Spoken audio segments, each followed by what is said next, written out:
제가 지난번에 우리 2월 18일 날 우리 라오스 갔다 왔잖아요. 애들하고 같이 갔다 왔는데 우리 송동환 선교사님하고 같이 잘 알아요. 같이 우리 말레이시아 같이 훈련 받고 그랬었는데 제가 송동환 선교사님한테 그랬어. 아까 거기 오기 전에 그래서 여기 뭐 제일 필요한 거 뭐예요? 그랬더니 그 앞에 우리 갔다 온 사람들은 알겠지만 그 앞에 공터가 있잖아, 그지? 공터. 그래서 저거를 풋살 경기장 하나 만들어 갖고 애들이 좀 와갖고 좀 놀았으면 좋겠다. 그러냐고. 그냥 그 소리 듣고 부담감 갖고 왔어.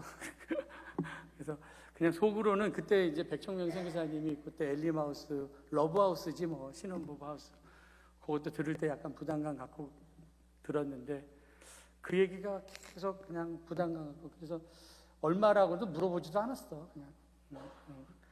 근데 어쨌든 마음속에 그런 생각은 지금도 갖고 있어요. 풋살 경기장 학교는 못 지어줘도 뭐 운동장 하나 풋살 경기장 그것도 뭐 큰 경기장도 아니고 풋살 경기장인데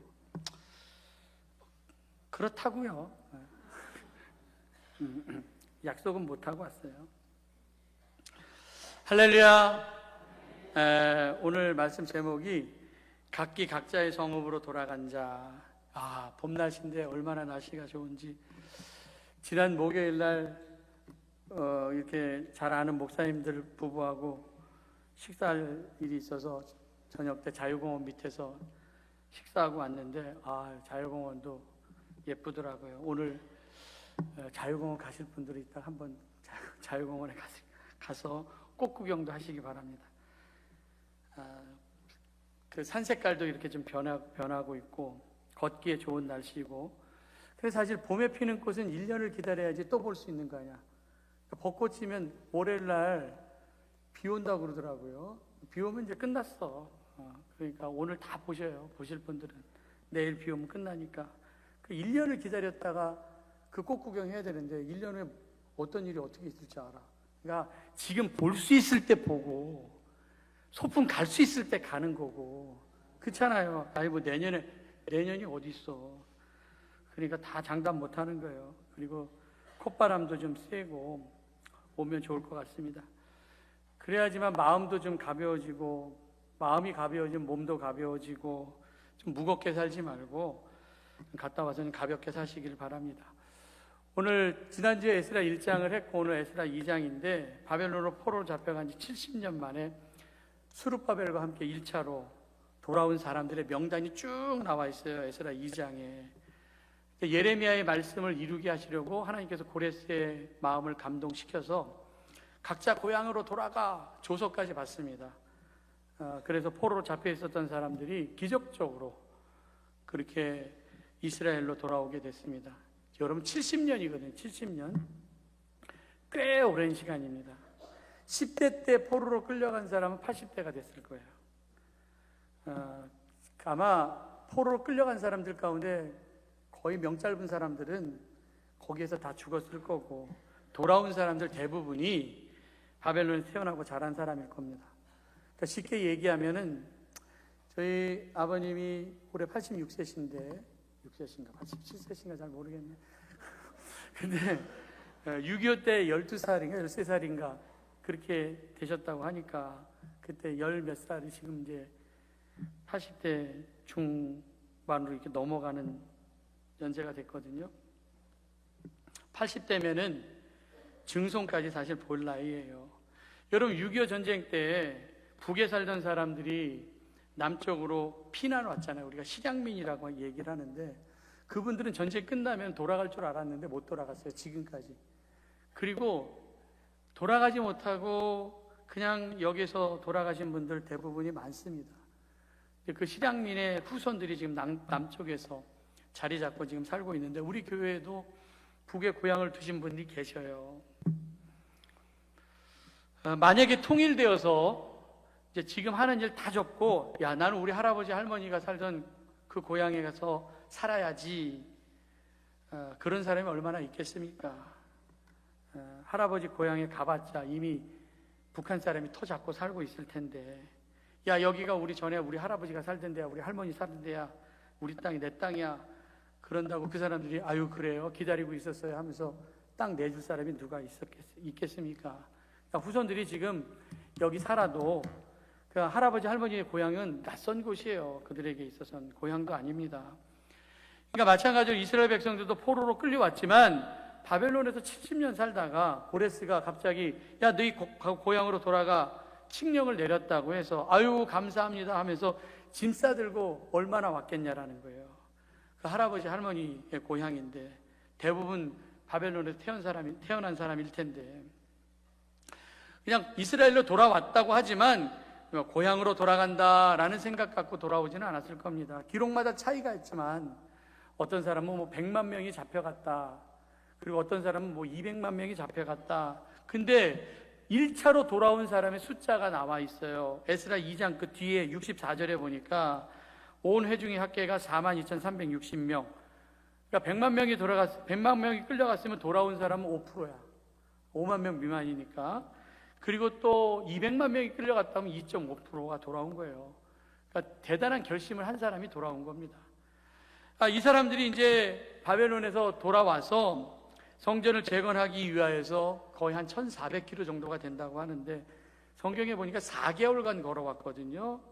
그래서 이들의 큰 결단과 헌신이 있었기 때문에 에스라가 기록했다라고 얘기를 하는데 돌아온 사람들의 이름을 가문별로, 지역별로, 직업별로 이렇게 기록했습니다. 그래서 2장 3절부터 시작해서 70절까지 참 우리의 발음에 익숙치가 않아. 이 발음들 자체가 오늘 여기 이름들 얼마나 이름 부르기가 어려워. 뭐 지영이, 혜원이, 뭐 미래 그럼 발음하기가 좋잖아.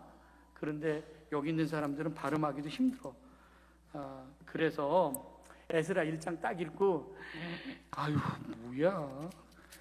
그리고 눈으로 2장 보고 그리고 이제 3장으로 대부분 사람들이 넘어갑니다. 건너뛰어요 2장을. 그런데 제 마음 같아서는 진짜 설교를 안 하더라도 시간이 좀 걸리더라도 좀 이름이 그 입에 착착착착 붙지 않더라도 에스라 2장에 나온 사람들 이름 하나씩 다 불러주고 싶은 마음입니다.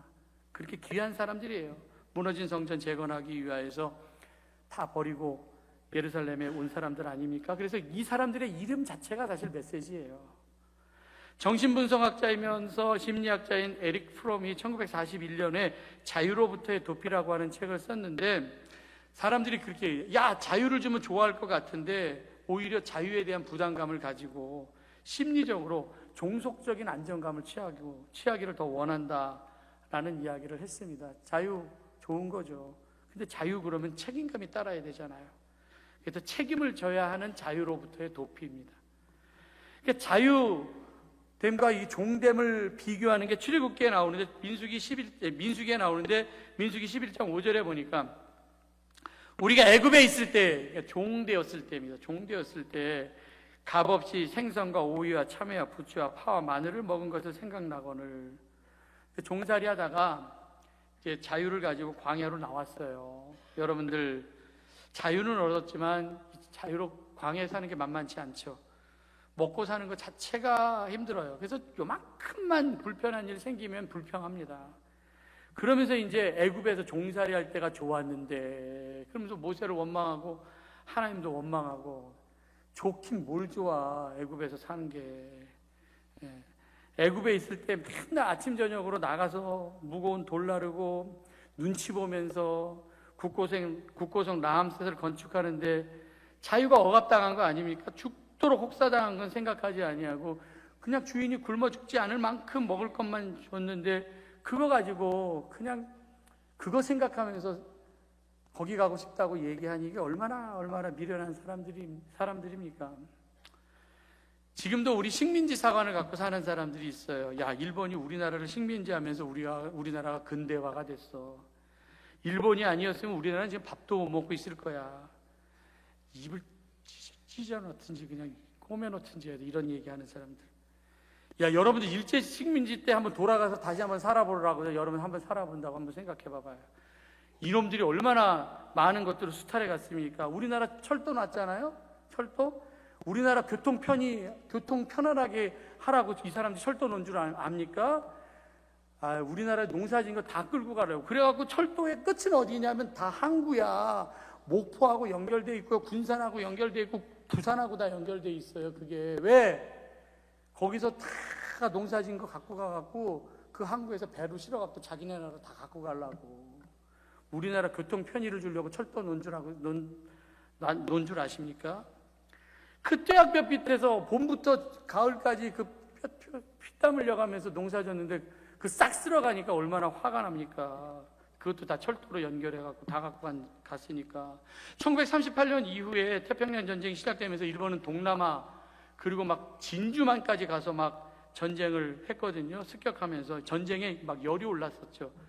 그때 이제 전쟁 물자가 딸리니까 다 일제시대 때 사신 분들 아실 거 아닙니까? 집에서 사용하고 있었던 놋그릇, 놋쇠숟가락, 젓가락, 논요강까지 다 끌고 가고요. 교회 종까지 다 수탈해 간 사람이 일본 놈들이에요. 좋긴 뭐가 좋아 그때가. 주인이 종들에게 먹을 것 주는 만큼만 일하라고 짐승에게 사료 주는 거가 똑같습니다. 아유, 종으로 살아도 좋아. 자유보다는 나에게 사료를 줘. 이 얼마나 종속적인 생각입니까? 자유를 누리기 원하면 책임 가지고 대가를 치러야죠. 자유에 대한 대가를 치르려고 하지 않습니다. 그게 힘드니까, 그게 무거우니까. 마가복음 10장에 보면 맹인 바디메오 얘기가 나오는데 나면서부터 맹인이었습니다. 앞을 못 봤어요. 배운 것이 없습니다. 안 보이니까 일할 수도 없어갖고 매일매일 사람들에게 구걸하며 살았는데, 그래서 사람들이 던져주는 동전 한 입에 만족하며 살았습니다. 그러니까 맹인 바디메오가 예수님이 지나간다는 소문을 듣고 예수님 앞에 나오죠. 다윗의 자손 예수여, 나를 불쌍히 여겨주세요. 내가 보기를 원합니다. 예수님께서 불쌍히 여겨서 바디메오의 눈을 뜨게 해주셨는데, 문제는 딱 눈 뜨고 나니까 구걸하던 수입이 3분의 1로 팍 줄어버렸어요. 여러분, 구걸하려면 맹인이 낫습니까? 눈 뜬 게 낫습니까? 내가 생각할 때는 맹인이 더 나을 것 같아. 구걸하려면. 그러니까 맹인이었을 때는 사람이 아유 불쌍해 저 바디메오 불쌍해 그러면서 한번 보니까 동전 막 이렇게 던져주고 그랬는데, 이제 눈 딱 뜨고 났어. 그랬더니 야, 이제 눈 떴으니까 임마 일해서 먹고 살아. 그러면서 이제 돈 대신 욕을 주는 거야. 막 욕 먹고 사는 거예요. 그러니까 바디메오가 생각할 때 와서 좋기는 좋은데 더 이상 그걸 할 수 없게 됐구나. 배운 것도 없고 마땅한 일거리도 없고. 그러니까 보게 된 것을 감사를 하지 아니하고, 야, 옛날 맹인 되었을 때는 수입이 짭짤했었는데 눈 뜨고 나니까 이게 수입이 줄어들었구나. 그러면서 만약에 맹인이었을 때를 만약에 더 그리워했다고 한다면 이게 얼마나 어리석은 거예요. 그 돈 조금 줄어들었다고. 눈이 보이면은 보인 만큼 책임감을 갖고 일해야 되는데 일하기 싫으니까. 새장에 갇힌 새도 마찬가지예요. 주인이 새장을 딱 열어놨는데 새가 그때는 좋았죠. 자유다! 그러면서 밖으로 나갔는데 밖에 나가보니까 먹을 걸 갖다 주는 사람이 없거든. 자기가 맨날 벌레도 잡아먹어야 되고 그러다 보니까 이거 도저히 배가 고파서 살 수가 없는 거야. 그래갖고 다시 새장으로 기어 들어가야지. 그러고서 이제 새장으로 먹고 살기 힘들다고 돌아왔다고 한다면 이 새를 우리가 어리석은 새라고 얘기하겠습니까? 참 지혜로운 새라고 얘기하겠습니까? 뭐라고 얘기할지 잘 모르겠어. 자유가 주어졌으면은 날아가서 직접 먹이를 구해야지. 혹독한 자유의 대가 아닙니까? 길들여지지 않은 걸 우리가 뭐라 그래요? 야성, 그렇게 얘기를 합니다. 야성이라고 하는 게 생명력이 있다는 거거든요. 야성은 생명력이 있는 것인데 생명력이 있는 건 가두어둘 수가 없어요. 아니, 여러분 동물원에 갇혀있는 사자 한번 봐봐요. 철창 안에 갇혀있는 사자 행복해 보입니까? 난 아니라고 봐. 그러니까 사육사가 맨날 와갖고 신선한 고기를 매일매일 갖다 놓아주는 거예요. 그럼 그거 먹고 사냥해도 되지 않아. 그냥 하품하면서 늘어져서 자고, 또 갖다 주면 그거 먹고 늘어져서 자고. 이게 야성이 사라진 거거든요. 이게 야성이 사라진 사자는 사자가 아니에요.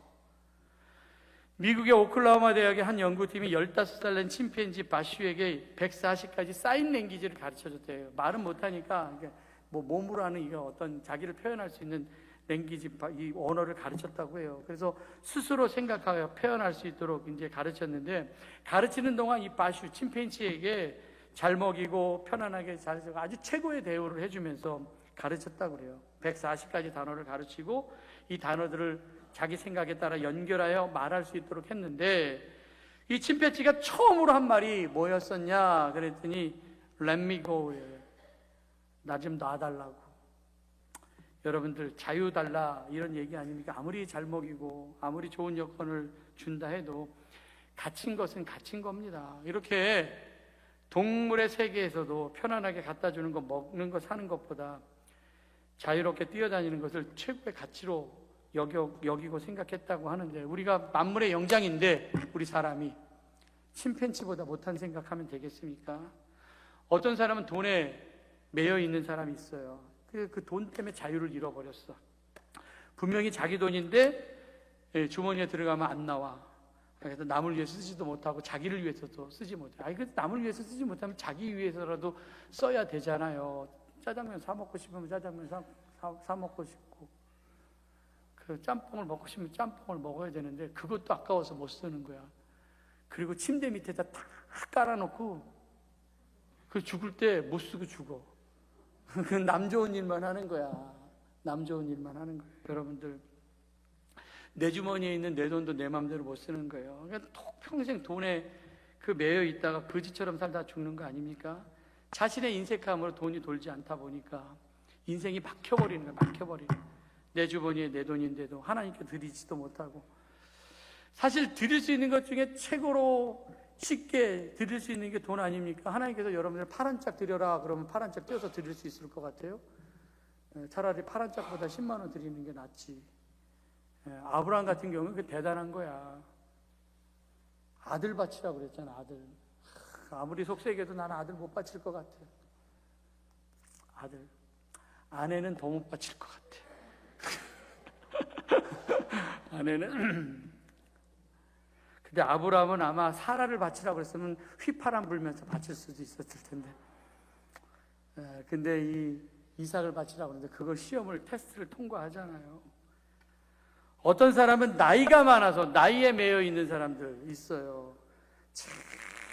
제발 그냥 목사님 이제 나이가 많아서요. 젊은 사람들이 없어. 우리나라 평균 연령이 48세 49세래. 그러니까 48세 49세가 그냥 평균 연령이야, 우리나라. 그러니까 거기 위에다가 20세씩 더 해야지 이제 그때에서 그게 일할 나이야. 그러니까 60세 70세가 지금 일할 나이야. 사실 한국이 그렇게 됐어요. 한국이. 그러니까 오죽하면 유행가 가사가 그런 유행가가 있겠어. 내 나이가 어때서. 그러니까 이걸 아니 교회에서 불러야 돼. 복음성가처럼 내 나이가 어때서. 여러분, 요엘의 예언 있죠? 사도행전에서 나오는데 주의 성령이 임하면 노인들이 꿈을 꾼대요. 청년 정신을 갖고 있으면 돼요. 어떤 사람은 외모에 묶여있는 사람들이, 외모의 종로로 타는 사람. 얼굴 예쁘고 잘생긴 거는 그냥 내가 볼 때는 50에서 60까지는 그래도 그냥 외모 자랑하면 살 수 있을 것 같아. 근데 60 정도 되면은, 이제 우리 나이 때 정도 딱 이렇게 되면은 그냥 아줌마. 그냥 똑같이 아줌마야. 그냥 어렸을 때, 젊었을 때 아무리 예뻤다 할지라도 그냥 다 평준화가 오는 거예요. 평준화. 그러니까 젊었을 때 못생긴 사람도 60까지만 기다려요. 그럼 다 평준화 되는 거예요. 다 평준화 되는 거기 때문에 상관없어요. 여러분들, 얼굴 예쁘고 잘생겼는데 내가 볼 때에는 너무 얼굴 때문에 속상해 하는데 자기 비하하지 마십시오. 그냥 거울 딱 보고선 저 거울 속에 잘생긴 사람이 누구야? 그럼 나야. 그렇게 해요. 나야. 자존감을 가지고. 사람이 얼굴 뜯어먹고 사는 게 아니더라고요. 그래서 얼굴 예쁘다고 행복하게 잘 사는 건 아닙니다. 어떤 사람은 다른 사람하고 비교하는 사람도 있으면 열등감에 묶여있는 사람. 나는 뭐가 없어서 안 돼. 이것 때문에 안 돼. 다 여기에서 해방 자유롭게 돼야 돼. 여기서 자유롭게. 바벨론에 안주하고 있으면 안 됩니다. 근데 우리가 한 가지 조심해야 될 게 있는데, 그게 뭐냐면 갈라디아 5장 13절에 보니까 그러나 자유로 육체의 기회를 삼지 말고 오직 사랑으로 서로 종노릇하라. 바울이 갈라디아 교회 사람들한테 이 자유를 주어줬더니 자유를 어떻게 해야 될지를 몰라서, 자유가 주어지니까 지 맘대로 사는 게 자유인 줄 아는 거야.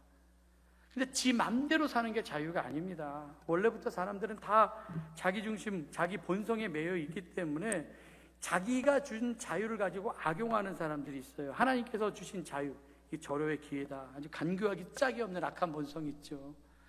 이걸 우리가 자유가 아니라 지 마음대로 사는 것을 우리가 방종이다 그렇게 얘기를 해요. 자유가 아닙니다. 하나님께서 사람을 만든 다음에 동산 중앙에 선악과를 만들어 놨습니다. 다 먹어도 좋아. 이건 자유죠. 근데 한 가지 먹으면 안 돼. 이건 제한된 자유입니다. 허용된 자유예요. 그러니까 이기적인 욕심으로 자기가 먹고 싶은 거 다 먹고 선악과까지 따먹는다고 한다면은 내가 갖고 있는 자유의 범위를 넘어간 거라서 가지고 있는 자유도 빼앗겨 버립니다. 그래서 에덴 동산에 쫙 쫓겨난 거 아닙니까? 그거 먹고 다른 열매를 먹을 수 있는 권리까지도 다 뺏겨 버린 거예요. 미국의 운전면허 필기시험 교재에 보면은 운전은 right, 권리가 아니라 privilege, 특권이다라는 그런 말이 나온다고 해요. 그러니까 면허라고 하는 게 모든 사람들이 다 당연히 주어져야 될 기본적인 권리가 아니라 교통법규를 따르기로 약속하고 안전한 운행을 할 수 있는 능력 있는 사람에게 부여된 특별한 권리. 근데 법을 지키지 않는 사람들은 그래서 운전면허가 취소가 됩니다. 다시 박탈될 수가 있어요. 그 자유가 지 마음대로 하다가. 그러니까 도로상에서 그래서 지 마음대로 달리면 안 돼요. 내 자유다 그러면서 30km 달리는 데에서 50km, 60km만 넘어도 13만 원 나와. 13만 원. 그러니까 조심해야 돼. 거기는 30km만 달려야 돼요. 그러니까 31km부터 39km까지는 괜찮아. 내가 보니까. 근데 이제 40km 넘으면 13만 원. 1km 때문에 13만 원 딱 넘어오니까 조심해야 돼요. 그 박탈당합니다. 그래서 이거는 권리이기도 하지만 이건 특권입니다. 성도의 자유도 마찬가지예요. 성도의 자유도 무제한의 자유가 주어진 게 아니라 자유는 우리의 당연한 권리로 얻는 것이 아니라 하나님의 은혜로 우리에게 주어진 특권과 같은 거기 때문에 잘 사용해야 된다. 내 육체의 기회로 삼으면 안 된다. 그래서 베드로전서 2장 16절에도 보니까 너희는 자유가 있으나 그 자유로 악을 가리는 데 사용하지 말고 오직 하나님의 종과 같이 하라. 섬기는 데 하라. 그래서 우리는 사랑으로 종노릇해야 돼. 사랑으로. 그래서 우리에게 이렇게 자유를 제한한 이유가 갈라디아서 5장 15절에 보니까 만일 서로 물고 먹으면 피차 멸망할까 조심하라. 이게 사랑으로 매여 있으면 멸망하지 않는데 사랑이 없으면은요 지 맘대로 살면 동물의 세계하고 똑같이 삽니다. 막 물고 뜯고 난리가 나는 거예요. 니체가 자유에 대해서 이렇게 얘기했어요. 자유란 나를 잘 아는 사람으로부터 멀리 떠나는 것. 근데 나 이거 자유라고 생각하지 않습니다. 나를 아는 사람으로부터 멀리 떠나는 거니까 나 모르는 데서 내 마음대로 살겠다는 거 아닙니까? 그러니까 애들이 부모 곁 떠나서 지 마음대로 동거도 하고 지 마음대로 막 살고 이게 자유예요? 방종이지. 뒤끝이 안 좋아요. 그래서 아는 사람으로부터 떠나는 것이 자유가 아니라 사랑하는 사람에게 스스로 종속되는 것, 그리고 사랑하는 사람과 함께 있는 것, 이게 자유이다. 그래서 우리는 하나님과 같이 있을 때 진정한 자유를 느끼게 됩니다. 자유는 내 마음대로 하는 게 아니에요. 나 편한 대로 풀어놓은 게 자유가 아니다. 여러분 에스라 2장 바벨론의 70년의 속박에서 자유롭게 해준 게 편안함에 묶여있지 말라라고 하는 거예요. 편안함에 안주하지 말고 영광스러운 5% 돌아온 사람이 되라라는 거죠. 그래서 그 이름을 기억하라고 그 이름이 쫙 나온 거니까 여러분들 에스라 1장 읽고 에스라 꼭 2장을 읽고 3장으로 넘어가야 돼요. 아 이름 이래 하기 힘들어 그러면서 2장 넘어가지 말고. 이 사람들 얼마나 영광스러운 사람들입니까? 여기에 나온 사람들 먼저 2절에 보니까 11명의 지도자들이 나오는데 수룹바벨, 예수아, 느헤미야, 스라야, 르엘라야, 모르드게, 빌산스, 미스발, 비그웨, 루훔, 바하나 11명이 나오거든요. 근데 이 사람들 이름이 느헤미야 7장 7절에도 나와요. 근데 거기에는 12명이 나와요. 나하만이라고 하는 사람이 한 사람 더 추가되어서 12사람이 나오고요. 그리고 이제 이렇게 헌신했었던 이 사람들은 대표들이고 3절부터 20절까지는 가족들대로 나옵니다. 3절 4절에 보니까 바로스 자손이 나오고 스바랴 자손이 또 이렇게 나와 있어요. 돌아올 땐 가족들이나 가문별로 돌아왔다라는 거죠. 그래서 가족들이 돌아오는 게 참 중요해요. 하나님께서는 그 가장을 들어서 가족들을 다 인도하게 하십니다. 그러니까 아버지 말 잘 듣고 예배 드리러 가자 그러면 다 나와야 돼. 그래서 5월 달에는 가족 찬양 어디 하나 신청 받아갖고 가족 찬양 좀 시킬까. 그래서 3대가 나오는 집 중에 누가 좀 했으면 좋겠어. 5월 달에 온 세대 예배 드리려고 지금 5월 달에 한번 생각하고 있으니까 그때 좀 가족 찬양 누가 좀 했으면 좋겠어요. 어떤 가정이 손자까지 이렇게 할아버지 할머니 아빠 엄마 손자 손녀까지 또 목사님 뭐 우리는 3대가 아닌 사람은 그럼 차별 그렇게 생각 좀 제발 좀 하지 마요. 꼬인 사람은 꼭 그렇게 생각해요. 그렇게 생각하지 말고 그냥 목사님이 그랬으면 좋겠다. 그러면 나도 우리 손자까지 예수 믿게 해야지 이렇게 생각해야지 하나님이 주신 마음이지. 그렇게 꼬이게 생각하지 마요. 예? 이렇게까지도 얘기했는데도 꼬인 사람은 안 돼요. 그 두 번째 그룹이 에스라 2장 21절부터 35절까지 나오는데 거긴 출신으로 나와요. 에스라 2장 21절 베들레헴 사람이 몇 명? 123명. 외우기도 쉬워. 베들레헴은 네임 밸류가 있죠. 왜냐하면 다윗의 고향 아닙니까? 근데 베들레헴에서 123명밖에 안 왔어. 이름값 못한 거예요. 그 도시값을. 근데 2장 35절에 보니까 스나 자손, 여기 스나라고 하는 것은 어떤 가정이 아니라 도시입니다. 어떤 마을인데 거기에는 몇 명이 왔냐면 3,630명이 왔어. 3,630. 아까 123명이 왔는데 이게 어딘지도 몰라요. 이 스나야 지역은.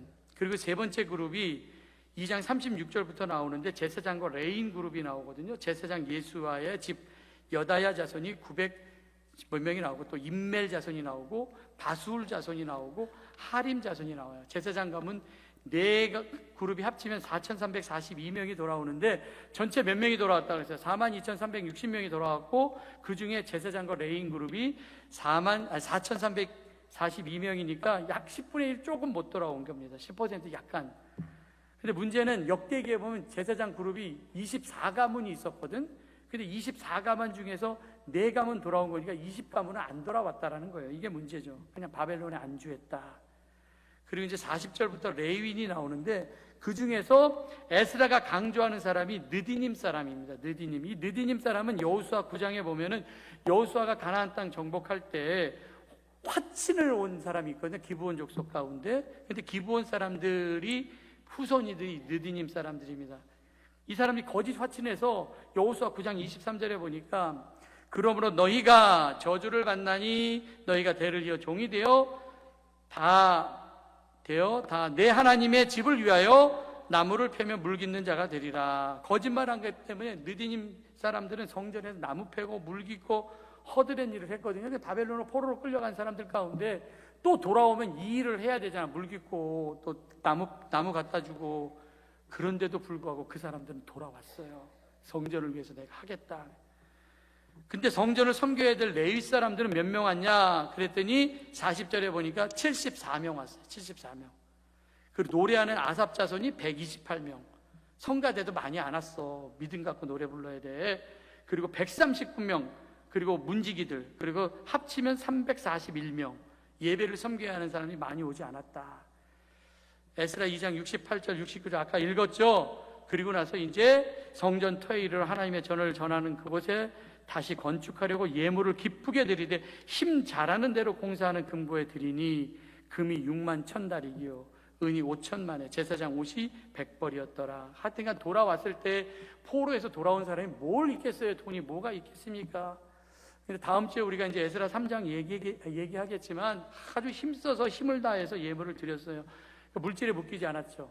그리고 편안함에 묶이지도 않았고, 그래서 마음은 물질과 같이 오는 것 같아요. 사랑하는 사람들한테 뭘 주지 사랑하지 않으면 절대로 여기서 안 나옵니다.